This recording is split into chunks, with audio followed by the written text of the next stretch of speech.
and then we'll use one of your phones to see if it's actually up. So now it's gone, it's connected through to YouTube. It hasn't given us an option to go live yet, that's the catch. And this is where I end up having trouble. Going. Okay, good. You guys got your own shot out here, huh? Yeah, we're gonna add some commentary before the game. We can't compete with you. Okay, why will it not give me stream? Dang it. Elections. No, you're live. Yeah? You're live. Alright then. I think. Yeah. Yeah, we are. Okay then. You step into scene.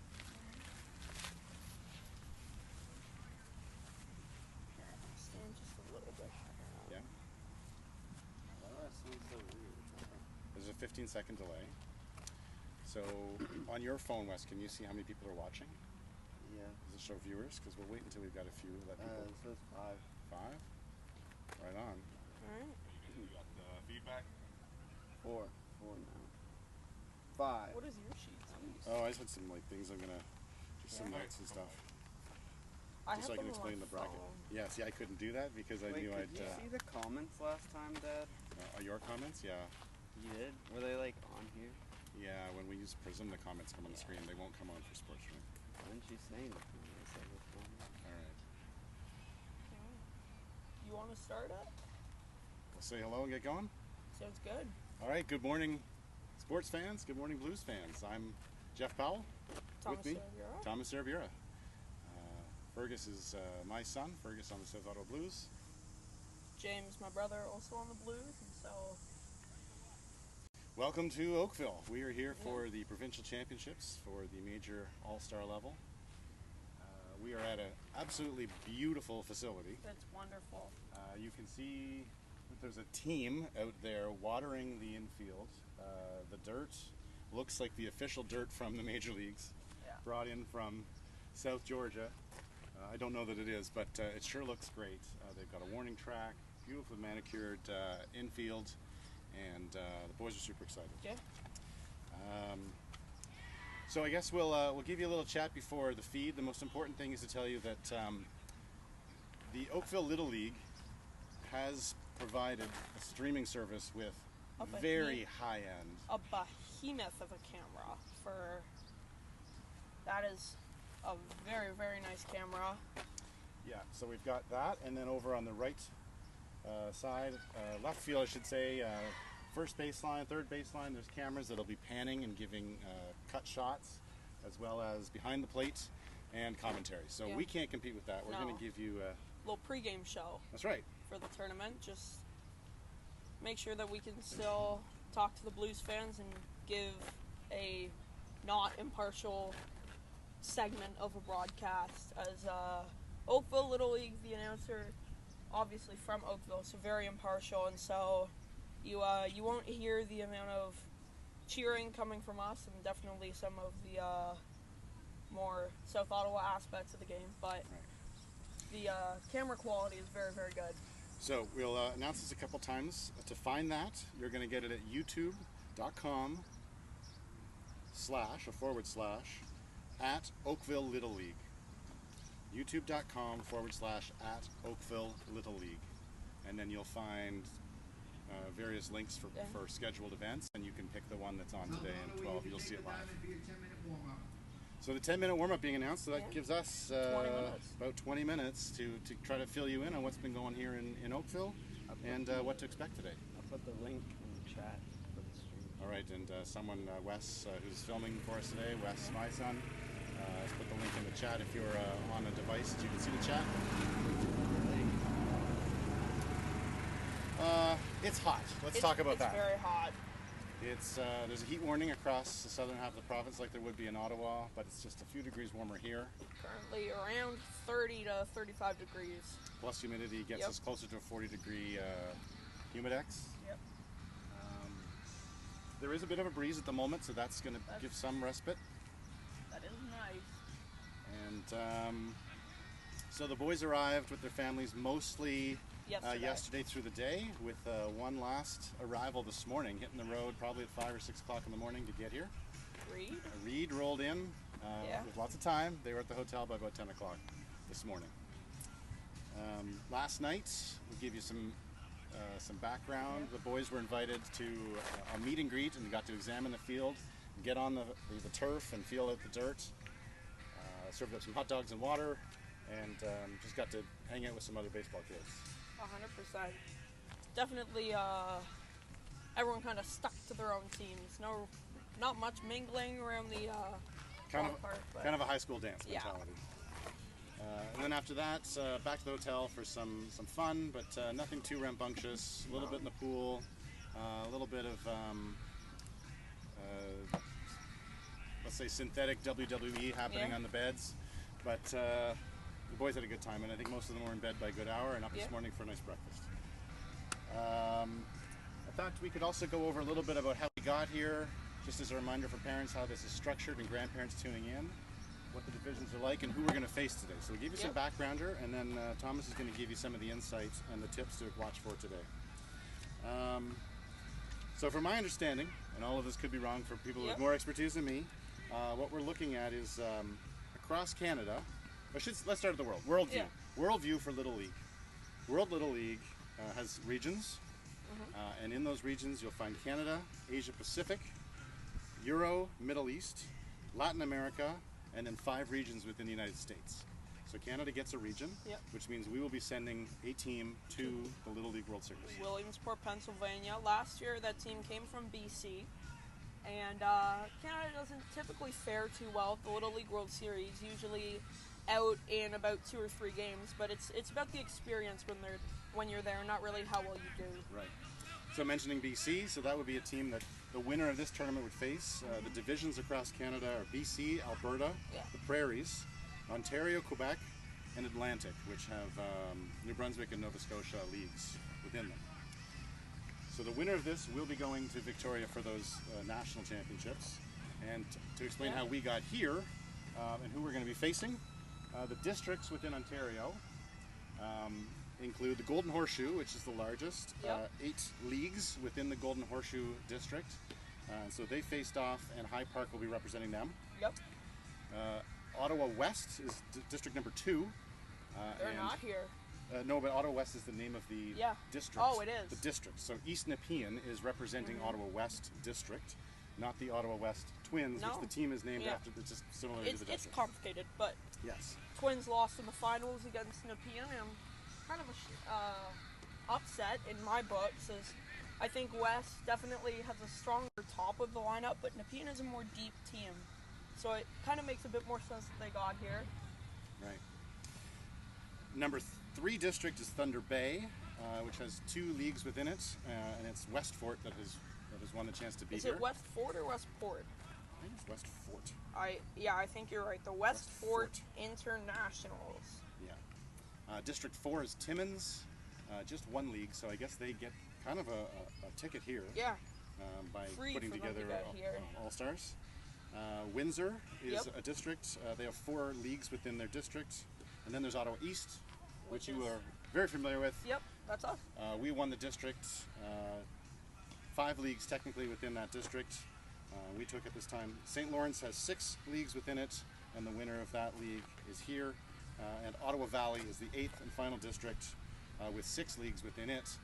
And then there is a 9th team because the host Little League Yep. gets to submit a team to compete in the provincial championship. That they do. And so maybe we'll describe the bracket and how this kind of will Sure. unfold. I'll just start by saying, if you have any questions with the bracket that we're not able to answer on stream, you can see the bracket for yourself. Just go to your search bar on your phones, your computers, whatever, type in LL Ontario. It should direct you to the Little League Ontario website, which will be the top result when you search it. And in there, you can find the major provincial tournament. It'll show you 2025. You click on that, and then it shows you the bracket. So what's going to happen is the Blues play the Timmins Lynx today, who they're familiar with from 2 years ago, some returning players. Microphone's there. Yeah. Yeah. And the winner of Timmins versus South Ottawa will play the winner of Oakville High Park tomorrow in a game. It's a double elimination, so if you lose one, it doesn't necessarily mean you're out. Agreed. So in this double elimination, it's similar to what you would have watched if you attended or were able to see the stream for the district championship, when the South Ottawa Blues made it to the final. They hadn't lost. And so by losing in what was supposed to be the last game, or assumed to be the last game with Orleans, South Ottawa went down, but they needed to be eliminated twice to lose the tournament. And so there was a runoff, a second playoff game on the Saturday, which the Blues took and got them a ticket to these provincial championships. And so the same thing will happen here this week, except of course with more teams, more games, takes longer, and the exact same thing could happen when we get to the end. So let me describe how this will work out. The ideal pathway for any team is that they just win all their games and go to the end and it's done. For sure. In which case there's no sort of runoff going to a second game to try to fight your way back in. In that case, teams would normally, and for our case, I'll just give you the schedule if it was us. If we were to make it all the way through without a loss, we'd play today, Thursday, Saturday, and the final game Tuesday. Yep. 4 games, and then that's it. Yeah. Unless we meet another team coming from the other side that have also gone through with 3 wins, meeting us on Tuesday, and then nobody has a loss. Yeah. They're going to have to figure it out. But I think the way the brackets work, somebody has to pick up a loss somewhere. So let's go through what it looks for us. Our ideal is just wins, wins, wins. Alternatively, if we were to lose today, we're not out, but it is a tough road back into it. It is. You do not want to lose your first game of the You do not want to lose your tournament. first game. That is very, very key. If you lose the first game of the tournament, it makes it extremely difficult for you to win again. Yeah. If that was the case, we'd play on Thursday, Friday, Saturday, Sunday, Monday to make it to the final Tuesday. If we were able to get wins in all of those games, we'd have to win it on the Tuesday. And if the team coming from the other side, if this is mathematically possible, if they came in with 3 wins, we'd actually have to play them again on the Wednesday to give them a second loss. So that's not ideal. Here's what's more likely to happen: Path C or Path D. If there is a loss somewhere along here, if we were to win today and then lose tomorrow to presumably High Park, could be Oakville if Oakville was to unseat. Close game. Last time High Park and Oakville played in the Brockville tournament, High Park only beat Oakville 2-1. So Oakville's not someone to mess around with. They could be a team to do some damage here in this tournament. But High Park, I would put them at number 1 in the teams in this tournament right now. Yeah. So if we were to lose tomorrow, then we'd play runoffs and try to work our way back in on Friday, Sunday, Monday to make it to the final on Tuesday. Much more reasonable, if the boys are to pick up a loss, time to do it is what I call Pathway D, which is that we win today, we'd beat High Park or Oakville tomorrow, and then take a loss on Saturday, which could happen. We won't know who that's going to be, but we know when the games are going to be for that pathway we'd be taking, and then we'd have to run back into it on a Monday game, winning it to make it to Tuesday. That's a reasonable pathway for our team to take. I can't expect the team to go through without a loss or without any struggles, and in fact, I'd be happy to see them with a loss. It just gets that spirit going and fight to come back into it. You just don't want to see them taking the loss today. No loss today. That would be not great. Yeah. Now, let's talk about a couple things that the Blues need to get straight today for sure to win this game. Their pitching needs to be consistent this tournament. You have seen them be saved a couple times by some other pitchers, but you need this team, pitchers 1 through 5, whatever the rotation is, to be consistent and not just find the strike zone, but be able to produce outs, which is more important than getting strikeouts, because as we've seen with the Blues so far this year, they're a high strikeout team, but if it's not a strikeout, it's either a tough ground ball to the infield or a base hit to the outfield. Okay. I'll jump in there when we talk about pitching to know that Ken had the coin toss, Coach Ken had the coin toss last night. I think the other coach called it wrong, so we technically won the toss, and Coach Ken has chosen away. He wants to be visitor. Oh, he does. So you will see us First base side. on the first base side. We are visitors today. I am told, unless we see something different come up on the screen and it's changed. That's what I was told last night, which that means that puts us on the bats first. I think that was Ken's choice in the district championship final game, and it worked out in that case. It did. I think that's what he's looking for again, is to come out and just get at these guys, get some runs in on the first inning, maybe a lot, at least something, at least get them sweating, and then give a chance for our starting pitcher to come out and just shut it down. So the second thing would be, can the Blues bottom of the order catch fire again? You saw that bottom of the order, kind of from, I would say, batters 6 through 12 really producing. You saw James at the bottom of the order have a great districts tournament. Yep. Trace hit well, Fergus hit well. The bottom of the order was producing, and if they can do that in Oakville, have a consistent hitting lineup 1 through 12, they will fare well in this tournament. Yeah, Nick was on base on that Saturday game, and working back way up the order, everybody was and then you get further up in the middle, and there was doubles to the outfield and long balls. Yeah. So for sure, we want to see production all the way through the lineup. I haven't heard, and we wouldn't know if there's going to be a change to the batting order. No, we don't know. But there has been. We've seen some changes as we've gone from, preseason and the tournament play into the season, some tweaks and changes, and then going into the district tournaments, there were adjustments. Yeah. And so we could expect that Coach Ken and Coach Greg have maybe tweaked things again, but we'll see once we see the guys stand up. I've seen Blake jump from 7 to 4 in a week, and so it's not unlikely that changes will be made depending on how players are doing. Yeah. But speaking of how players are doing, third thing for the Blues is they cannot underestimate any team they play, because you've seen them kind of go into games against teams where they think they're going to win, and then they're not necessarily playing 110, 120%, and they end up kind of slipping and losing that game, which is something you cannot do in provincials. You need to be on top, and assuming that every opponent is as good as the Los Angeles Dodgers. You have to assume that every team is better than you in order to win. These are all-stars. Yeah. It doesn't matter which league they've come out of or what district they've come out of. These are all-star players. These are big boys. They can all hit, they can all throw. Yep. And it's a matter of making those small errors or not making those small errors, like so many sports. I'm going to take a pause here and just remind you, if you're just tuning in, this is our pregame show. We have decided we are not going to stream the broadcast of the game. Wes, could you give us another pan to show some of the equipment that we're competing against today? Some very competent technicians here filming with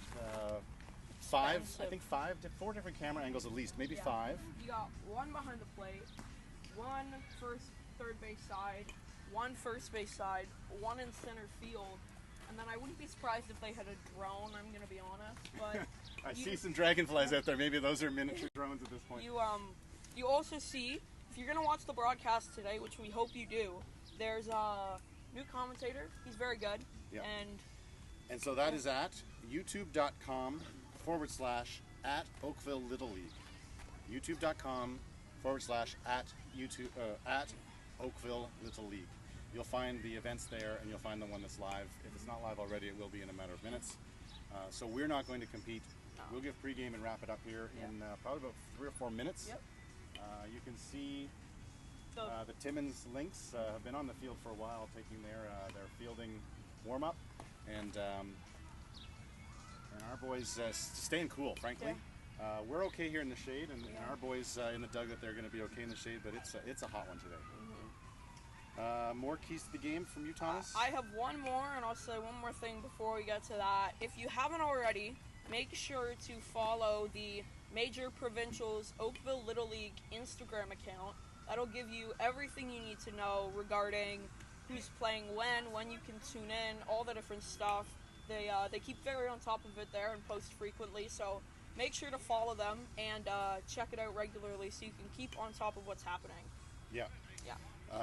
The one thing we know for sure, we will have a game tomorrow, no matter what happens. It just will be either at 10 a.m. or at 12:30. Yep. Depending on the result today. 10 a.m. if we win, 12:30 if we suffer a loss today. I was going to say it could possibly be a big hitting week for the power guys on the team. Blake, Connor, Reed, Rory, all these guys who like to swing really hard. Can possibly, it's not necessarily a deep fence here, but 200 feet. Standard. And it seems to be symmetrical around, and you'll see the lower fence than what we faced in Clarence Creek as an example. Yeah. So that's good. Very much more possible to hit home runs here than in Clarence Creek. I mean, I can already tell when Blake hit that one to the fence a couple games ago, that would have gone over if it was here and not at the Yellow Monster. So. Yeah. So that definitely could come into play, and coaches were speaking to that sort of off session last night about there will be some big bats in this tournament. There will be boys coming from various districts that are used to hitting it out of the park on a regular basis, and so much to the point that we could see home runs in almost any game or every game at this tournament. It's quite possible. Can't speak for the Timmins team. We don't know that. We don't know. But looks like they're making final adjustments. It's amazing to have a crew. Yeah. Placing the bags. Just doing a final inspection and insurance that everything's ready to go and according to standard. Definitely protocol and structure and rules are important. I mean, with things, cascading up to Little League, the World Little League Association, the rules need to be followed the same for all teams participating and competing. And so there were specific instructions to coaches about how to come in and out of the dugout, who to approach for information, how to address the umpires and whatnot, so that everybody's doing things according to protocol. So we'll expect that. Shouldn't make any changes to the games today, but just minor tweaks of things that they want to do in this tournament in terms of interacting with the umpiring and official staff. I guess we could mention, for those watching, if you're not familiar, in Little League at this level, it's not fair play. Not all players are required to play on the field. All players on the roster are required to bat in order where they're placed. So again, with batting order, we haven't seen. We also don't know who's going to be on the field. It'll be coach's discretion and decision to decide, what's best for the team and to position them to make it through a long week. And so apparently last year, a team from Windsor, and 2 years ago, a team from Glebe, they train coming by. Part of the character of this facility is it is right by the passenger line, GO train and VIA train. That was a VIA just going by. So there may be some disruption from trains throughout the game. But Thomas. It's useful to have that there for sure. If we're going to Toronto as a team or something, then you can... Sorry, you were saying about... Yeah, right. Windsor and Glebe 2 years ago both showed up to Provincials with 9 players, 9 of their strongest players, and when the organizers asked, where the heck is your team of 12 players, they were like, he's sick or injured. And so, allegedly that was false, but you can't confirm anything. But Blues have 12, Timmins has 12. I think we should wrap it up soon, just as it's starting. Yeah, agreed. Yeah, we're getting formal announcements, so we'll say goodbye one more time. YouTube.com/@Oakville Little League. Find the stream for the game, and there goes a GO train. And so we'll say we're going to go to. Yep. Thanks for tuning in. Thank you so much. And See you again soon. See you tomorrow. How do I stop this? I'll walk around with you. Oh, okay. Yeah.